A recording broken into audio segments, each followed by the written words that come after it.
సహకారంతో విశాఖపట్నం ఏ విధంగా అయితే అభివృద్ధి అవుతుందో అదేవిధంగా మన రాజధాని అమరావతి దశ దిశ మార్చబోతున్నామని మీ అందరికీ విజ్ఞప్తి చేస్తున్నా. 2027 గోదావరి పుష్కరాల కంటే ముందు పోలవరాన్ని పూర్తి చేసి జాతికి అంకితం చేస్తామని మీ అందరికీ హామీ ఇస్తున్నా.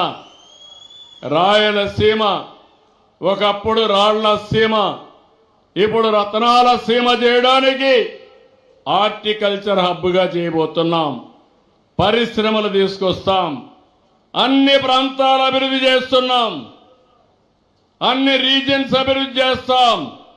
విశాఖపట్నం కేంద్రంగా 9 జిల్లాలు ఈస్ట్ గోదావరి వరకు, అమరావతి కేంద్రంగా వెస్ట్ గోదావరి నుంచి ప్రకాశం వరకు, తిరుపతి కేంద్రంగా నెల్లూరు నుంచి కర్నూలు వరకు అభివృద్ధి చేస్తాం.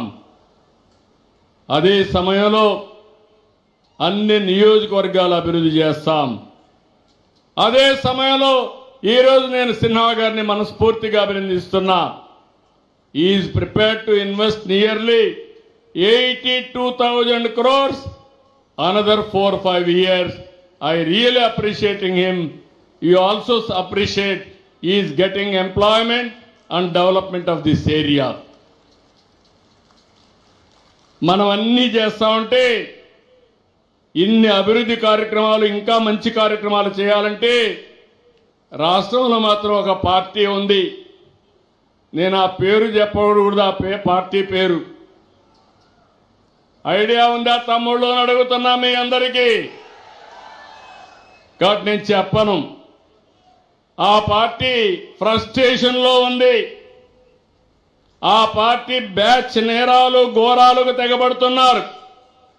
అసెంబ్లీకి రారు, బయట వస్తే అరాచకాలు చేస్తారు.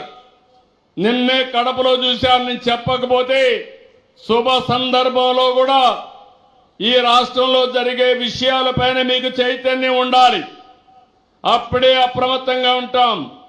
చరిత్రలో కూడా మీరు చూడండి, ప్రతి సంవత్సరం చరిత్రలో జరిగినటువంటి విషయాలన్నీ నరకాసురుని వధ చేస్తే దీపావళి పండుగ చేసుకుంటాం. దానికి కారణం అలాంటి వ్యక్తుల్ని గుర్తుపెట్టుకుంటేనే మంచి జరుగుతుందనే ఉద్దేశంతో అప్రమత్తంగా ఉండాలని చేస్తాం. నిన్నే కడపలో దస్తగిరి అనే వ్యక్తిని చంపేశారు. చంపిన తర్వాత ఇన్వెస్టిగేషన్ చేసి ఎవరు తప్పు చేస్తే వాళ్ళపైన యాక్షన్ తీసుకుంటాం. కానీ వాళ్ళు చేసేది చూస్తే వివేక హత్య తరహాలో మోసం చేయాలనుకున్నారు. మీకు అందరికీ జ్ఞాపకం ఉంటుంది, నేనే ముఖ్యమంత్రి. వివేకానందుడి హత్య జరిగింది. జరిగితే సాక్షి టీవీలో గుండెపోటుతో చనిపోయాడన్నారు. నేను కూడా అయ్యో పాపం అన్నాను. ఆయన కూతురు ఇన్వెస్టిగేషన్ చేయండి, పోస్ట్ మార్టం చేయమని అడిగింది. మనం ఏ తప్పు చేయలేక చేయమన్నాను. సాయంత్రానికి గుండెపోటు కాదు, ఇది గొడ్డలి వేటని డాక్టర్స్ చెప్పే పరిస్థితికి వచ్చారు.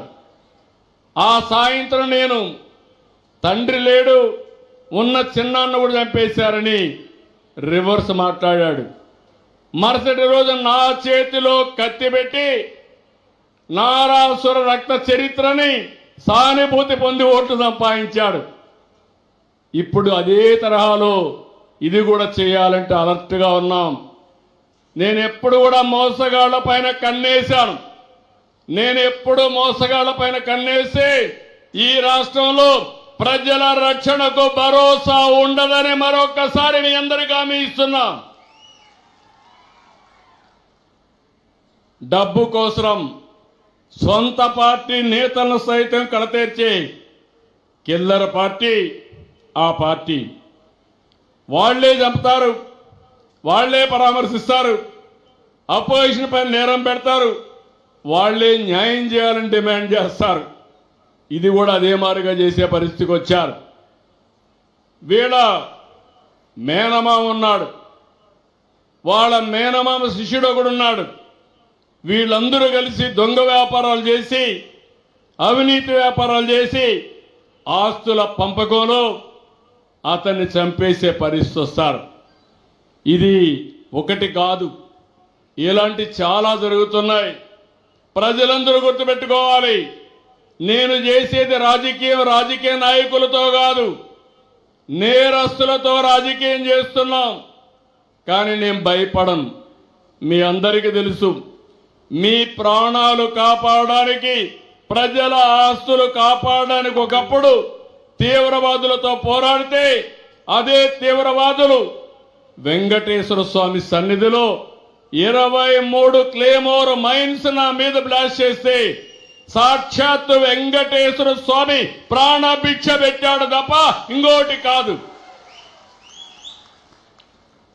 నేను ఆలోచించేది నిరంతరం మీకోసం ఆలోచిస్తున్నా. నిన్ననే కాకినాడలో ఒక ఎమ్మెల్సీ ఒక దళిత డ్రైవర్ని అతి ఘోరంగా చంపి, ఎంత అహంకారం అంటే ఆ డెడ్ బాడీ తీసుకుని డోర్ డెలివరీ ఇచ్చే పరిస్థితికి వచ్చారు ఆ రోజుల్లో. అలాంటి వ్యక్తిని ఊరేగింపుగా తీసుకొచ్చి ఊరేగించే పరిస్థితికి వచ్చారు. నిన్న మళ్ళీ అందరినీ బెదిరించడం, సాక్షులకు డబ్బులు ఇవ్వడం, ఇలాంటి తప్పుడు పనులు చేసే పరిస్థితికి వచ్చారు. అడ్డంగా దొరికాడు. తప్పు చేస్తే ఇక్కడ ఉపేక్షించడానికి ఎవ్వరూ సిద్ధంగా ఉండరు. ఈ విషయాలు వీళ్ళు గుర్తుపెట్టుకోవాల్సిన అవసరం ఉంది. నేను అందుకే మీ అందరికీ ఒకటే చెప్తున్నాను, ఈ యొక్క రాజకీయ పార్టీ యొక్క ఐడియాలజీని మీరు అర్థం చేసుకోవాలి. వీళ్లకు దూరంగా మీరు ఉండాలి, సమాజానికి దూరంగా వాళ్ళని పెట్టాల్సిన అవసరం ఉంది. మేం మళ్ళీ వస్తే ఏ రాజకీయ పార్టీని చేసేది మంచి చేస్తూ ఉంటాం. కానీ వీళ్ళు వచ్చేది మాత్రం మేము వస్తే నరికేస్తాం, చంపేస్తాం, లేకుంటే క్యాన్సిల్ చేసేస్తాం, పెట్టుబడిదారు తరిమేస్తాం. ఇంకా మీరు చూసే దీన్ని డెమాన్స్ట్రేట్ చేయడానికి పోస్టర్లకి జంతు బలిచ్చే పరిస్థితికి వచ్చారు. నేను ఒకటే హామీ ఇస్తున్నా, మీ పాత రోజులు పోయినాయి. బెదిరింపులకు ఎవరు భయపడరు. ప్రజలు పూర్తిగా చేంజ్ అయ్యారు, చైతన్యంతో ఉన్నారు. అందుకే ఈరోజు ఆ నమ్మకంతోనే రాష్ట్రంలో పెద్ద ఎత్తున పెట్టుబడులు వస్తున్నాయి. ఈ రాష్ట్రం అద్భుతమైన వనరులకి, నిపుణులకి, బ్రహ్మాండమైన యువతకి, అదే మాదిరిగా మీ స్ఫూర్తికి మనస్ఫూర్తిగా అభినందనలు. నా మీద నమ్మకం పెట్టుకొని మీరందరూ భూములు ఇచ్చారు. మళ్ళీ మళ్ళీ ఆమె ఇస్తున్నా, భూమి ఇచ్చిన మీకెవ్వరికీ నష్టం జరగకుండా మిమ్మల్ని పైకి తీసుకొచ్చే బాధ్యత, అన్ని విధాలు ఆదుకునే బాధ్యత ఈ ప్రభుత్వానిది. నేను అందుకే ఒక మాట చెప్పాను, ఒక నమ్మకం. ఒక అమరావతికి ల్యాండ్ కావాలంటే 29,000 మంది రైతుల ముందుకు వచ్చి 33,000 ఎకరాలు భూమి ఇచ్చారు. ఆ రైతులకు అన్యాయం జరగల, వాళ్ళ జీవితాల్లో మార్పు వస్తుంది. సమైక్య ఆంధ్రప్రదేశ్లో ఆ రోజుట్లోనే నేను ఒక ఎయిర్పోర్ట్ కట్టాలంటే 5,000 ఎకరాలు భూమి శంషాబాద్లో ఇచ్చారు. నేను ఆ రోజు కూడా చెప్పాను, మీరిక్కడ భూమి ఇచ్చారు, పక్కనే భూమి కొనుక్కోండి, వ్యాపారాలు పెట్టుకోండి, మీ జీవితాల్లో వెలుగులు వస్తాయని చెప్పా. నన్ను నమ్మారు, భూమి ఇచ్చారు, చెప్పింది చేశారు. ఇప్పుడు మీకు కూడా ఒకటి హామీ ఇస్తున్నా, ఇక్కడుండే రైతాంగానికి ఆదాయం వచ్చేట్టుగా, మీ పిల్లలకు ఉద్యోగాలు వచ్చేట్టుగా స్కిల్ డెవలప్మెంట్ చేయడమే కాకుండా మిమ్మల్ని చిన్న చిన్న పరిశ్రమలు పెట్టుకునేట్టుగా, వ్యాపారాలు పెట్టుకునేట్టుగా మిమ్మల్ని తయారు చేసే బాధ్యత ఈ ప్రభుత్వానిదని మరొక్కసారి మీ అందరికీ హామీ ఇస్తున్నాను. మీరు వేరే ప్రాంతానికి పోవాల్సిన అవసరం లేదు, ఇక్కడే ఉందాం. ఇప్పుడు పెట్టిన ఇండస్ట్రీ కూడా పొల్యూషన్ లేదు. నేను ఒకటే ఆలోచిస్తున్నాను, రాష్ట్రం మొత్తం నెట్ జీరో, కాలుష్యం లేనటువంటి వాతావరణం, సర్క్యులర్ ఎకానమీ, అంటే చెత్త నుంచి సంపద సృష్టించడం, కాలుష్యం లేకుండా ట్రీట్మెంట్ ఇచ్చి అది కూడా మనం ఉపయోగించుకునేట్టుగా. ఈరోజు సింగపూర్ ఉంది, వాళ్ళంతా కూడా డ్రైనేజ్ వాటర్ని ట్రీట్మెంట్ ఇచ్చి ఆ వాటర్ని తాగే పరిస్థితి వస్తారు. టెస్ట్ చేసి చూపిస్తున్నారు. అలాంటి వాతావరణం మనం దానికి కాకపోయినా చెట్లకు ఉపయోగించుకునే పరిస్థితి వస్తుంది. అందుకే అందరికీ చెప్తున్నా, ఈ ప్రాంతం మీద ప్రత్యేకమైన శ్రద్ధ పెడతా. మీరు నా మీద, పవన్ కళ్యాణ్ పైన, ఎన్డీఏ ప్రభుత్వం పైన పూర్తి విశ్వాసం పెట్టారు. మిమ్మల్ని అన్ని విధాలా ఆదుకునే బాధ్యత ఈ ప్రభుత్వానిదని మరొక్కసారి మీ అందరికీ హామీ ఇస్తున్నా. At the same time I'm appealing renew family, Renew family, you are partners in Andhra Pradesh progress. From yesterday onwards, even earlier you have invested, you have seen the atmosphere in Andhra Pradesh. It is positive climate. Anything we are with you. We are promoting you not for the promotion of your company. We are promoting nation building. That is our commitment. Green energy is very, very important. You have selected right area. If you reduce power, then dependency on foreign countries will be reduced. Even yesterday we have seen somewhere there is a war, there is a LPG problem in Andhra Pradesh or remote area. If I am having more energy here, I can use that energy for cooking. Instead of LPG, I can go for cooking, and local fuel is very important. This is my nearest, it is dear to my heart. Cost effective energy is my goal, and also clean energy is our goal. You are working in that field. I am very happy. Make Andhra Pradesh your main home, and you shift your office if necessary, either Visakhapatnam or Amaravati. Then you build your company, we will be with you. కాబట్టి నేను అదే చెప్తున్నా, మీ అందరి తరపున భరోసా ఇస్తున్నా. ఒక సిన్హా గారికి కాదు, పెట్టుబడులదారులందరికీ భరోసా ఇస్తున్నా. మీరు ఆంధ్రప్రదేశ్లో పెట్టండి. మీరు పెట్టే పెట్టుబడులు సేఫ్గా ఉంటాయి. అదే మాదిరిగా ఇది ప్రభుత్వం ఇచ్చే భరోసా, సిబిఎన్ ఇచ్చే భరోసా. ఆంధ్రప్రదేశ్ అభివృద్ధిలో భాగస్వాములు కావాలని ప్రతి ఒక్కరిని కోరుకుంటున్నా.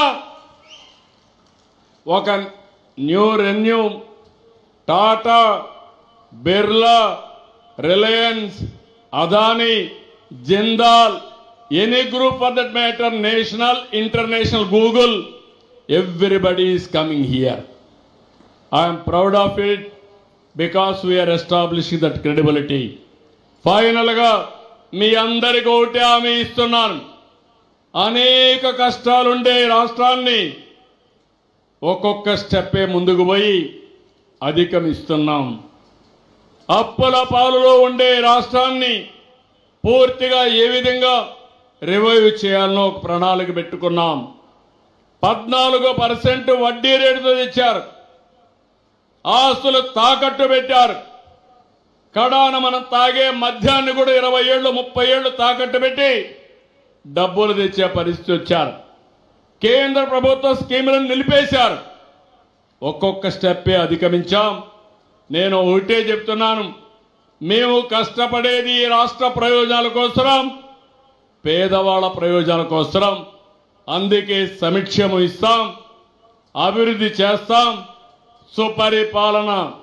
ఈరోజు మీరు చూశారు, మీరు ఎక్కడికి పోయే పని లేదు. మన మిత్ర వాట్సాప్ గవర్నెన్స్కి వెళ్తే అన్ని పనులు కూడా రియల్ టైంలో చేస్తాం. ఇంకా ఎవరైనా చేసుకోవడం తెలియకపోతే హాయ్ అని మెసేజ్ పెడితే మీరు అడిగిన పని చేసి మళ్ళీ మీకు చెప్పే బాధ్యత నేను తీసుకుంటానని మరొక్కసారి మీ అందరికీ హామీ ఇస్తున్నా. ఇలాంటి లక్ష్యాలతో హెల్తీ, వెల్తీ, హ్యాపీ ఆంధ్రప్రదేశ్ మనందరి లక్ష్యం. 2047 స్వర్ణాంధ్రప్రదేశ్ మన సంకల్పం. దీన్ని సాధిద్దాం. ఇదే స్ఫూర్తితో సహకరించండి. మొన్న 94% స్ట్రైక్ రేట్ ఇచ్చారు. ఇప్పుడు చేసే పనులు చూసిన తర్వాత 94% కంటే ఎక్కువ సీట్లు గెలిపించి ఈ రాష్ట్రానికి ప్రపంచానికి ఆంధ్రప్రదేశ్ అభివృద్ధికి ఒక నమూనా అని చెప్పే బాధ్యత రాష్ట్ర ప్రజలపైన ఉంది. మీరు అది చేసి చూపిస్తే మీకు అండగా ఉండే బాధ్యత, మీ జీవితాలు నిరంతరం మార్చే బాధ్యత మాదని మరొకసారి హామీ ఇస్తూ అందరికీ నమస్కారాలు. జై హింద్.